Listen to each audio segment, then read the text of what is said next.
We're live. Good morning, you beautiful people. Hope we're all doing well.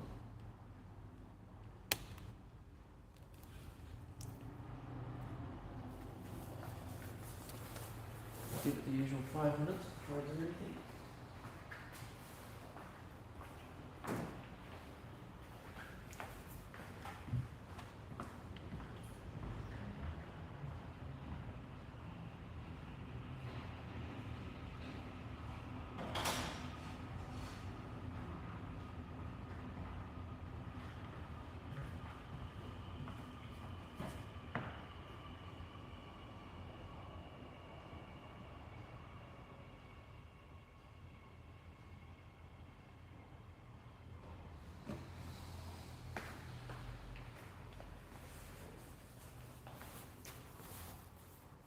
Okay, let's get unpacked and ready for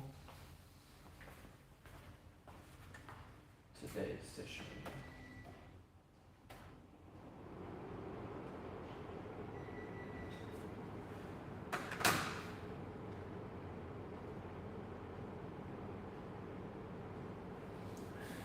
The aircon on.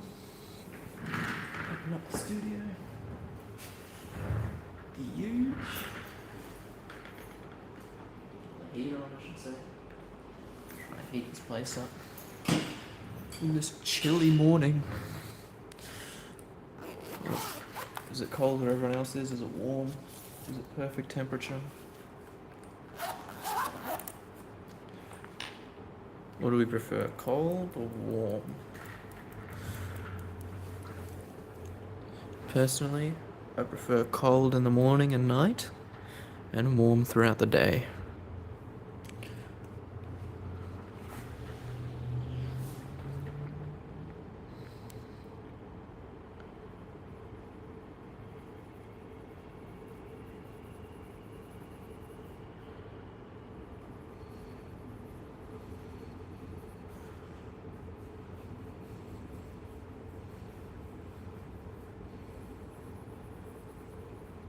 So as promised from yesterday, I'm going to do some more work on this guy, but I'll show you what I'm going to be working on. So if I pull this up over on my iPad here, I was looking at some sea urchin shells. What's really interesting about the sea urchin shell is, well, everything. But one thing I can do is if I pull it up here, oh, I just turned it off. If I pull it up here, they're all a little bit different. Good images. Right, they're all a little bit different. But if I go to my settings and I change it to accessibility, go to display and size, and go down to color filters, I can turn them black and white. Now look at this. Now when I jump onto them, and I find something cool like this, I can see the texture in black and white. How cool is that? So I'm going to be using some sea urchin as references for today's vid. Today's live stream. For the shell of this guy.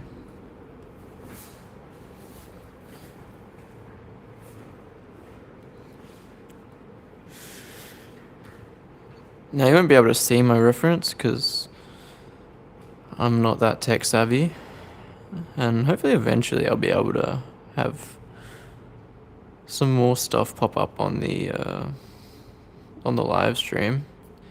I'm doing some research into a couple different ideas towards it, but for now it's just going to be simple pen and paper and camera. But in the near future, maybe we have 2 cameras, a monitor, you know, some fancy stuff. But I'm not too caught up on on all that, because you really only need the bare essentials. The bare necessities. Cue Jungle Book.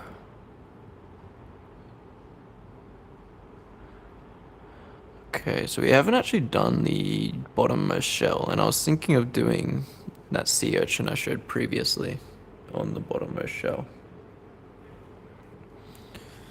And it has this striped effect. So I'm gonna go over it and find where the stripes would be. There's already some indications of lines. And I'm just gonna add a few more. And this is just gonna be the starting point. So I know where to go. Like so. And then we can add the fun stuff, like the details. So I've done the dark point, so I'm gonna add another line next to it to make it as if there's a high point here next to the shell. Next to the crevice in the shell.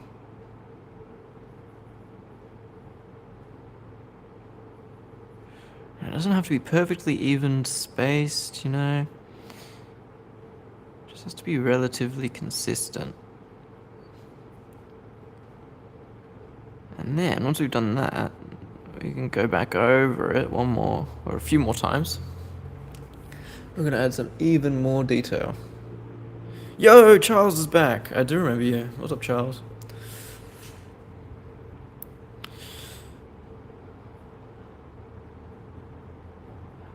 And what we're gonna do is we're gonna add some spiky bits. So we're gonna flare it a little bit and give it some texture. Charles was here yesterday. Everyone be nice to Charles. He's the long-standing citizen of the channel. As so far as yesterday.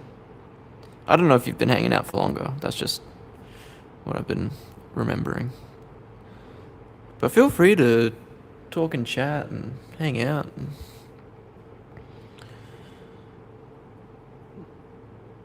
Because it's a very slow-paced drawing. That this kind of style. Not every stream is going to be this slow-paced. I just kind of like working on stuff like this personally, not for business or any sort of monetary value. But I just like doing this stuff. Makes me tear up,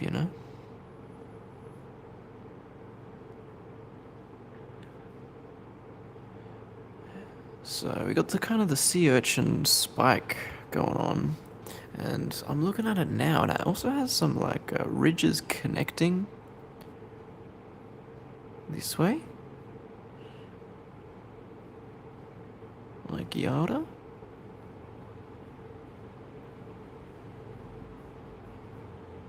Which is kind of cool.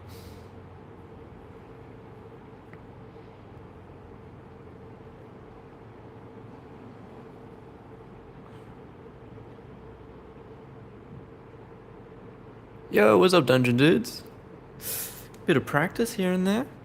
But honestly, if you check out the stream from 2 days ago, you can see the origin of how this was manifested. Honestly, just put the time in, do some scribbles, and yeah, you'll get there, man. You'll get there.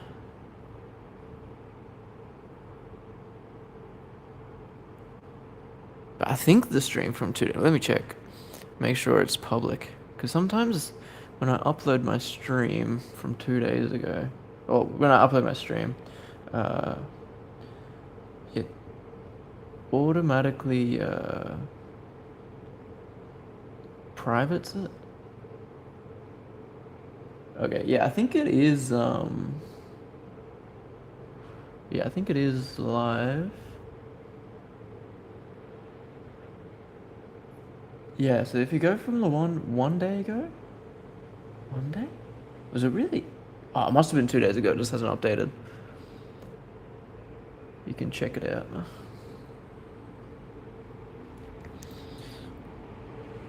Morning sketches.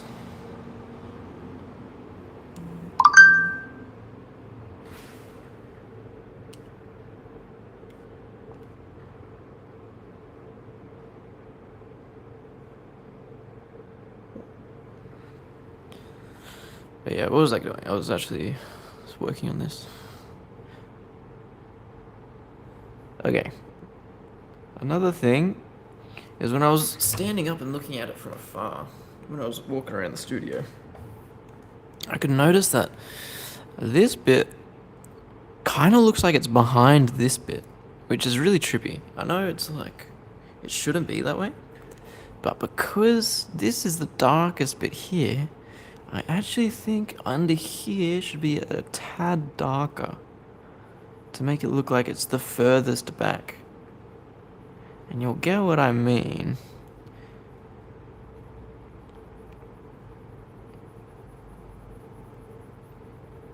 Once I add a bit of shading to it. Now, I don't think too much when I'm shading it. All I'm thinking about is it's kind of a cylinder.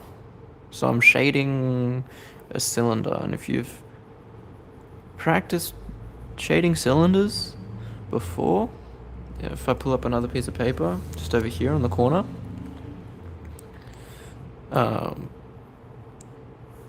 it's not going to be a perfect cylinder, but you'll get the idea. And where the light hits, so say the light's hitting here, I'm going to be shading around it towards the light. So the light still hits here, and this is going to be the darkest at the bottom here. So practice a few of these every now and then. You don't have to do it every day for 3 hours every day. Just do it like every now and then. Have a sheet of paper at school or whatever that you're like in a class that you're not enjoying, that or whatever. It doesn't have to be at school. That's probably a bad example. No, stay in school and do your best or whatever. Anyway, what was I saying? Anyway, do cylinders a bit, but don't get too caught up on it. Just practice them every now and again. Yeah, so that's essentially what this shape is, but a little bit more strange. And yeah, that's pretty much it.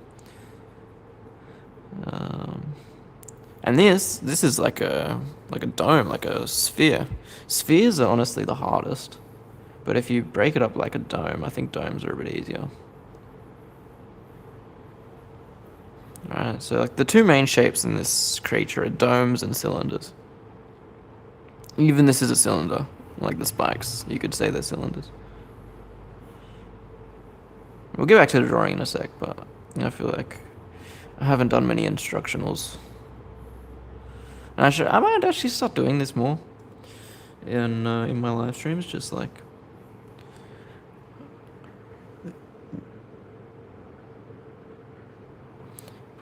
but let's do the same thing, right? Light's hitting this way, for example. Then this is going to be a bit more shaded, right? I'm not the best at light sources and stuff, but you can do it from anywhere. Say the light's coming from over here, and then you'd shade over here. Alright, you just kind of keep that, or like here, maybe it's a better example. Anyway, just practice a few of these. Cylinders, cone even, squares. Start thinking in 3D space. Curve it, so you get a curved cylinder. Ooh, that's not a good example, but you know what I mean. Just start manipulating your shapes as well. Like, okay, I can take a corner out of here. What would it look like? If you're in school, Because I think I have like a lot of school age um, followers from memory. Uh, take up woodworking or some sort of like metalwork class, because the like the CAD environment, if you understand what CAD is, and the building blocks that you learn in like how to so let's get a rectangle for example, and we're building a shelf or something. You you don't do this a whole lot, but like it becomes a little bit intuitive from my couple years of woodworking in school. Was you start taking out and also learn how to do it on paper as well as on the computer if you work it on the computer. You start like putting shapes in other shapes, start taking pieces out, that kind of stuff. I think that's really helpful for intuitive drawing. Drawing from imagination, building shapes. Like I'm no master or anything. Like I can draw a little bit, and I love drawing from imagination. Is a big part of what I strive for. Draw from references. Draw from what you see. You know, from life, still life. But ultimately, what I find the most enjoyable is when you get something really cool from your imagination. And you're like, yeah, I drew that from my own brain. But it's the hardest, I think. Like people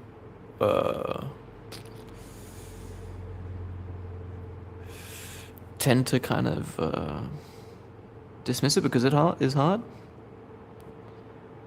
But honestly, just do it heaps. And it doesn't even have to be good.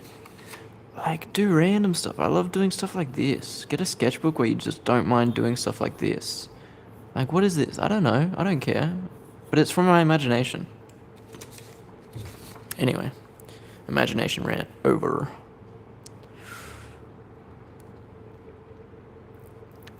Hello, Fernandez.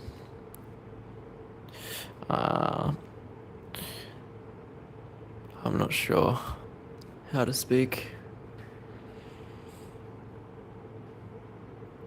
Is Montez you Pintor? I don't know, man. I wish I could.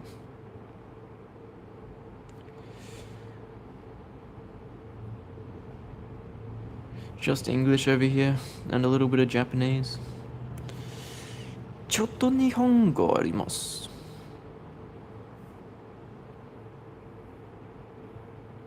ちょっと話してる。But mainly just English.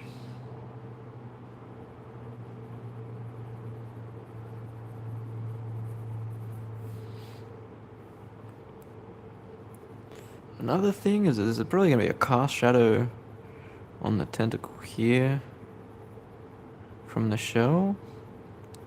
So we're going to add that. And then a bit of a under shadow right next to the shell here.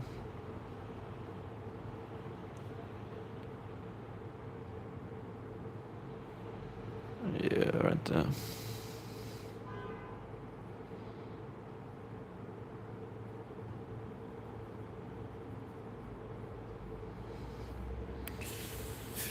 It's just a little bit chipping away at the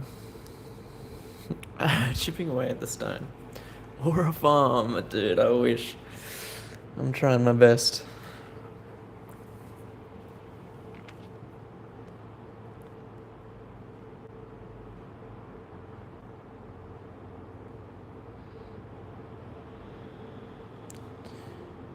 Where did Aura Farm come from? Where's like the origin of this? Because I see it everywhere now.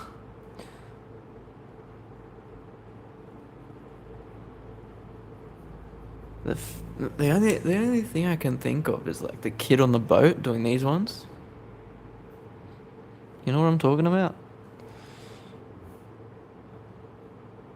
Like, just so like such a staple in internet culture now. Aura farming or aura points or whatever.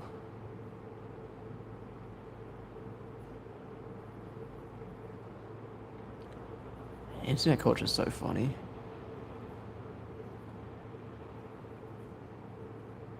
It's like just the most random stuff will get popular as well. For like no reason, it'll just be like, I made a brick for 3 days. Stick around to see how this brick is made. It's just like a brick. Somehow gets like 3 million views or something. And it's like, oh, why am, first off, why am I watching this? Second of all, why is everyone else watching this?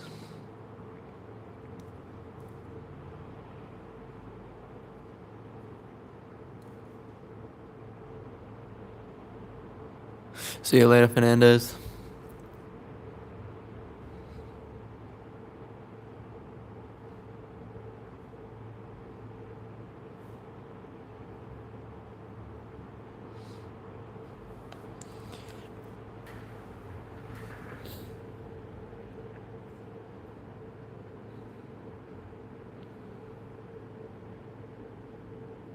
Okay, so we kind of got that sea urchin feel to it now.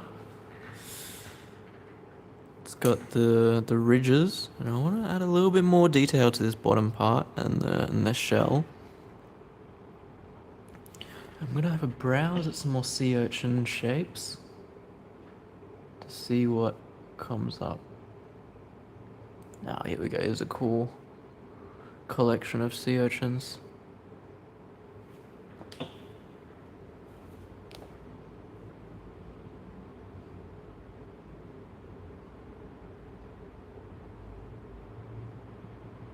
Where'd it go?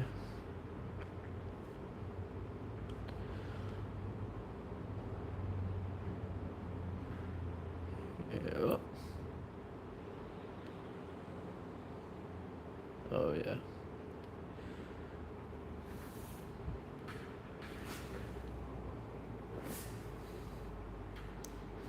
So one thing it does really well is it like connects to the other ones.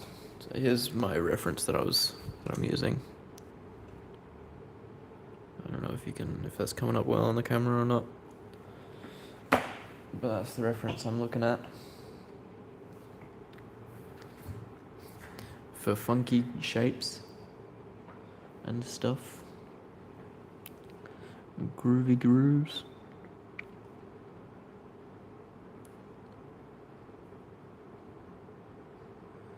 Kind of has this feel to it that I really enjoy.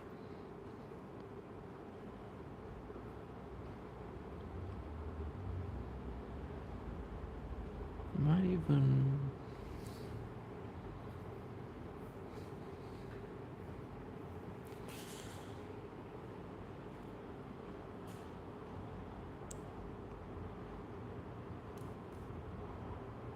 connect this way.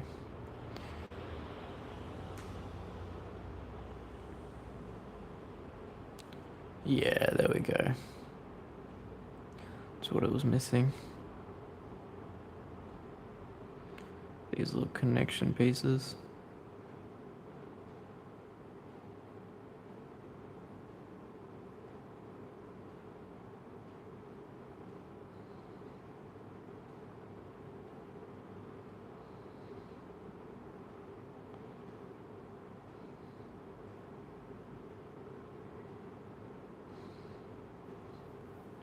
I'll do some more down here.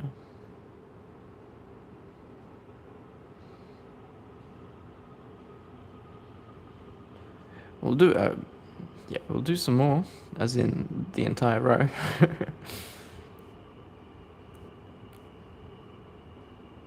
Chipping away at the stone.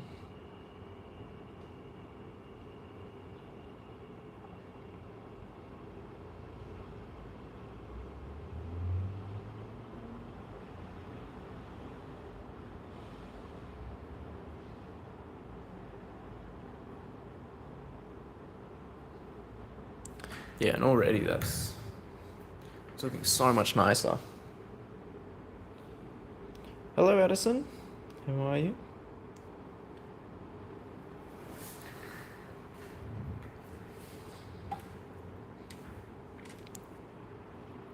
And it also kind of looks like a spine with the ribs connected to it. I quite like that effect. It wasn't the effect I was going for, but a byproduct of experimenting with organic shapes.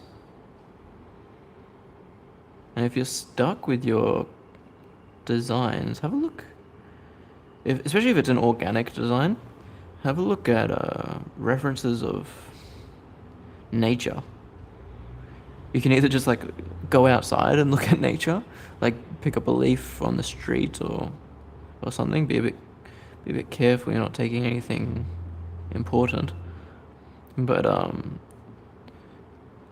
honestly, I just look at images online because I'm lazy. But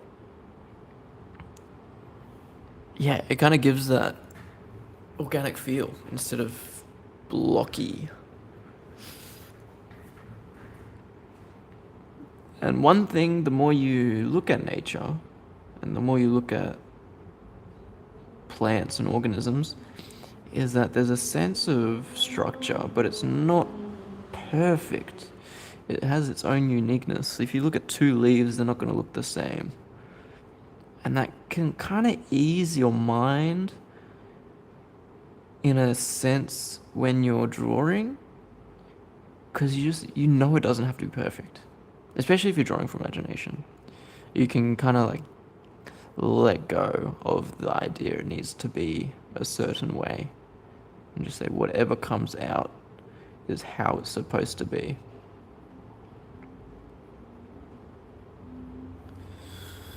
And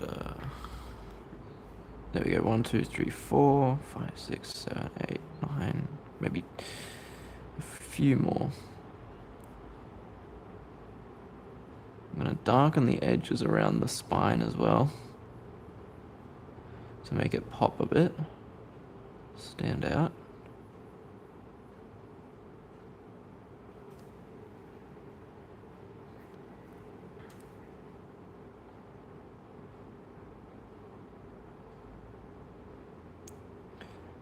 And also, I really recommend drawing without erasing. I think in this, I only erased a couple times. I think I erased his cloak from memory because it was a bit too long. And I cleaned up the outside edge of the creature because it was just a bit chaotic from the beginning sketch. But get used to sticking and running with your mistakes. Because it's faster, one, just like from a efficiency point of view, if you can turn your mistakes into intentional markings, then it just becomes faster. And also, it's kind of like a philosophical point of view as well of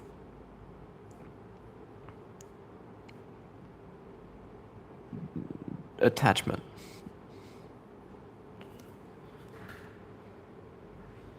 I'm really liking the way the spines are turning out with this guy.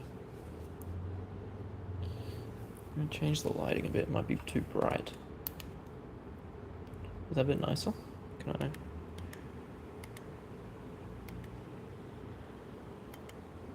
How's that? Is that better for everyone? I feel like it was too bright before on the camera.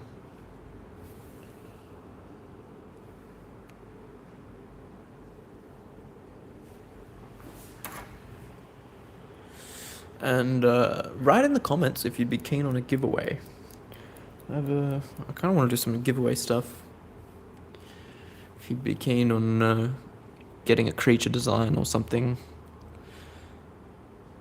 from one of my streams or something like that.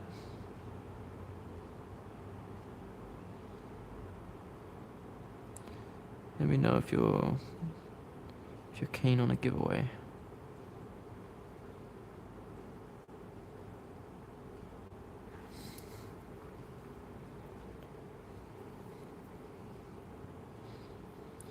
And we're coming towards the end of it. We're hitting the 30-minute mark, which is usually where I end these episodes.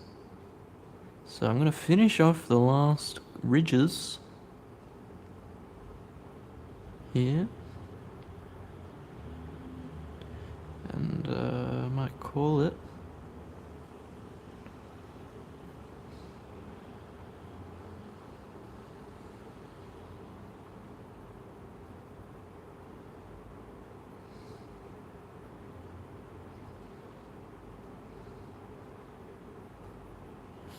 Okay, maybe even put some ridges up here.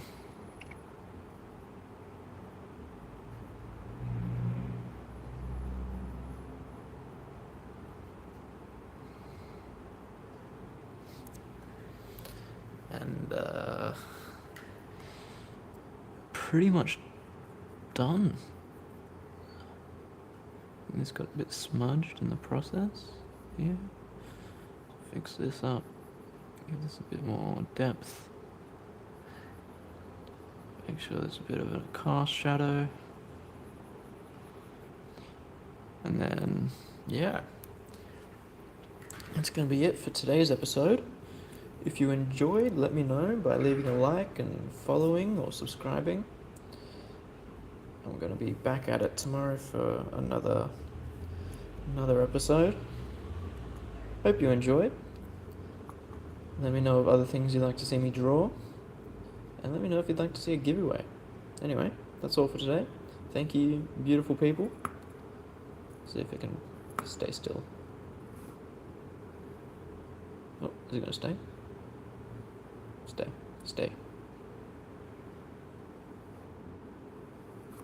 Maybe if I do this. No. Is it going to stay? Or should I put it the other way? Oh. Is it? Maybe. Please. Please stay still for 2 seconds. Yes. Okay. Enjoy the rest of your day.